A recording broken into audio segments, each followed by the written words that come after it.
Hello and welcome to session 5a, where we will demonstrate how to create a baseline model step by step.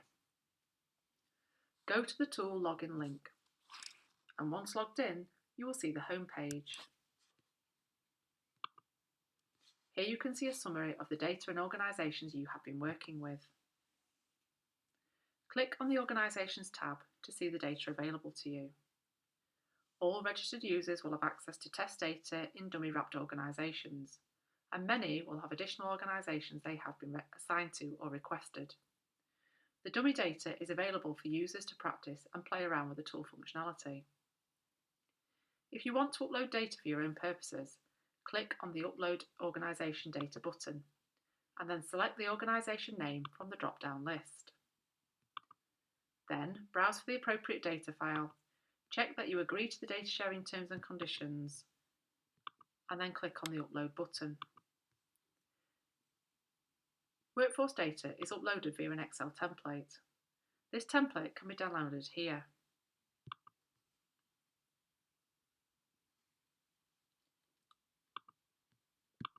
We have pre-populated some example workforce templates across different types of organisations. The tool is flexible enough to accommodate data from various health and care sectors. Here we are showing example workforce data from an ESR in an NHS organisation. The fields highlighted in yellow are the mandatory fields that are required to create a model in WRaPT, regardless of the organisation type. It is also recommended that you populate the non-mandatory fields to create a more robust workforce model.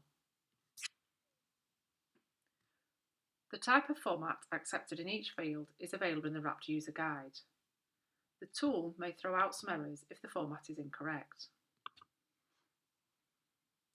The examples show you how to populate the template across the various health and care sectors, since they have different systems and data fields. Here we are showing an example of data from primary care. The data should be at team or cost centre level, as the tool accumulates the workforce together by role and by individual cost centre, to present a picture of the WTE of each role within each distinct team. For NHS organisations, if your data is stored in ESR, there is a report that can be downloaded from ESR BI reporting through your workforce information teams. This matches the fields on the upload template and the data can be copied across. Non-NHS organisations, for example primary care and social care, can populate the Excel template ensuring the mandatory fields are completed. Regarding workforce data, you would need to include data for all the workforce from the team or teams involved in delivery of the service or activities in scope. This includes additional workforce such as bank and agency and overtime. This is because you want a picture of the entire workforce resource that are delivering the service. If you only include staff in post, this won't necessarily give that full picture. Workforce data is collected at a point in time and can be stored in the tool for up to 12 months. When you build your baseline in the tool, you can make amendments to it at role level to reflect the most up-to-date picture. Once the data has uploaded, you will see a new WTE figure or an updated figure if it is a refresh of the data. You can keep it in the repository for other users to view and run reports, and you can create a model.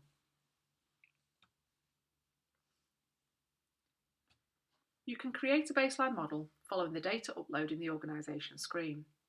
Alternatively, you can click on the Modelling tab in the menu and then click on the Create Model button. Check the left-hand box of the organisation you want to create the baseline model for, and then click the Create Model button. Give your model a name.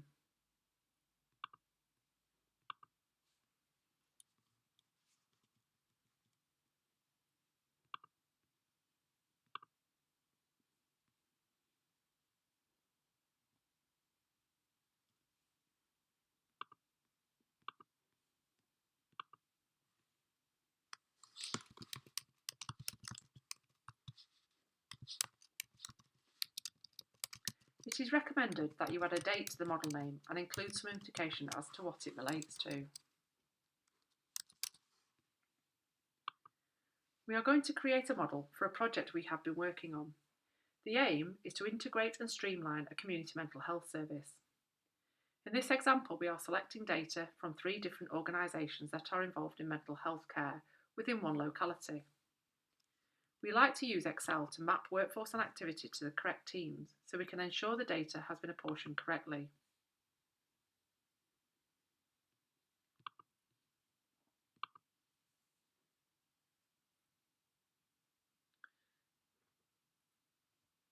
In the tool, select the organisations and teams that are within scope of the project.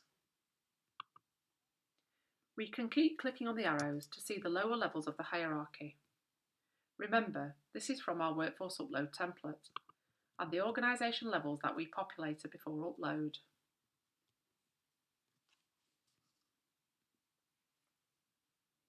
These are fed into the tool and displayed in this format.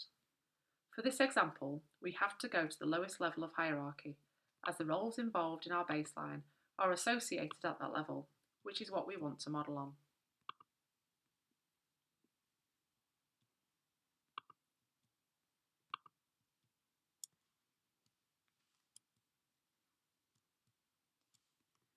Select the roles you wish to include within your model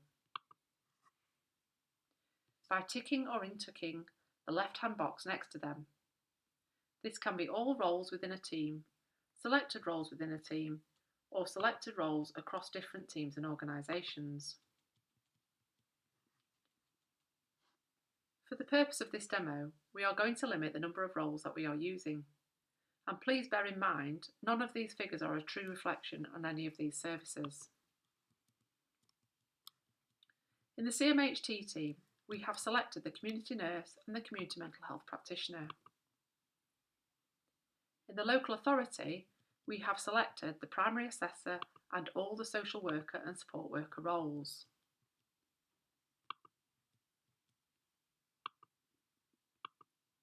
In the medical centre, we have selected the partner provider and the salaried by practice GP roles.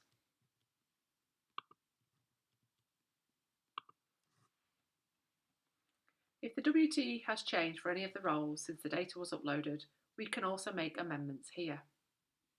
So far, for our project, we will have a picture of where the services are being delivered and who, as in what roles, are involved. Now we can add activity to show what they are doing. Click on the Activities tab. We can add activity using the free text box, which allows us to tailor the model to the specific challenge. We are going to record the activities that these teams carry out by referring to the Excel document we have set up for the project. Because the aim of the project we are using here is to integrate and streamline a community mental health service, we have identified assessments as an area that we want to model changes. So the first activity is called Initial Assessment.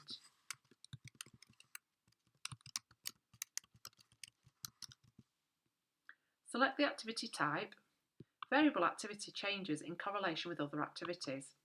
For example, if the number of service users goes up, therefore demand increases, so will the number of assessments. Therefore, most activity is variable. Fixed activity stays the same, regardless of how many patients are seen. For example, a housekeeper would clean the entire ward regardless of whether there was 1 patient or 8 patients. Next, enter the activity count, which should reflect the annual count of the activity as previously mentioned. For this activity, the annual count is 1600. Then click Save the activity. Now repeat and add more activities.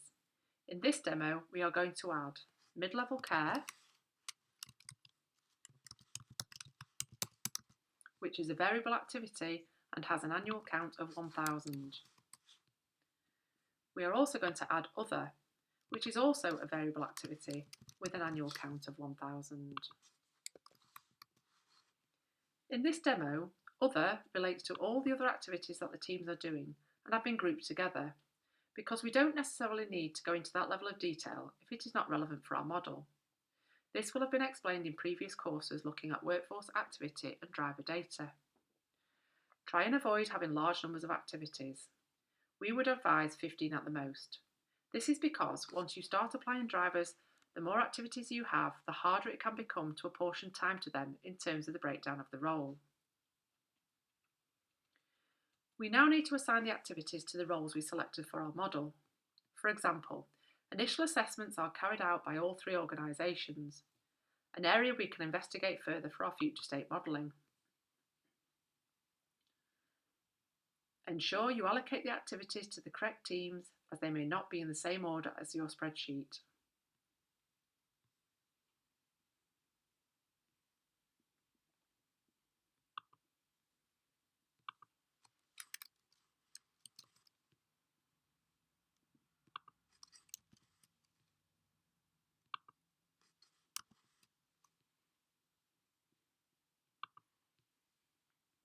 The individual team activities should add up to the total activity count, or it will appear in red in the tool and will not let you proceed to the next step.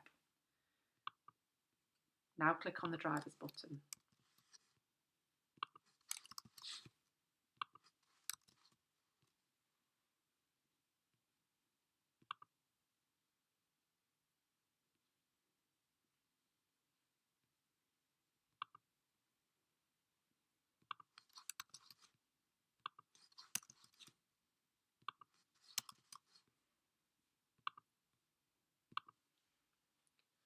We will now assign drivers to each role. Drivers are the time apportioned to each activity as a percentage of whole time equivalent by each role. Each role will differ in the tasks undertaken and typically the amount of time taken to deliver the activity, so some of these could in fact be zero. Click on the team names and drill down into the roles if they aren't visible. You can assign drivers for each individual role or auto-populate drivers in the tool across teams and roles, and then use this as a starting point for discussions. Even if it's something that people disagree with, it's sure to get the conversation going.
As you can see from this step, it is helpful to have the drivers recorded in an Excel template outside of the tool. This is so that you can check back as you go through all the different roles in applying the drivers. Once populated, click on the Summary button. You should now be able to see information related to your baseline, including how many roles, activities and drivers have been completed. This is the baseline model complete. The next step in the process is to create the scenario model in the tool, which sets out the future state. Visit the next clip in the series to see how to do this.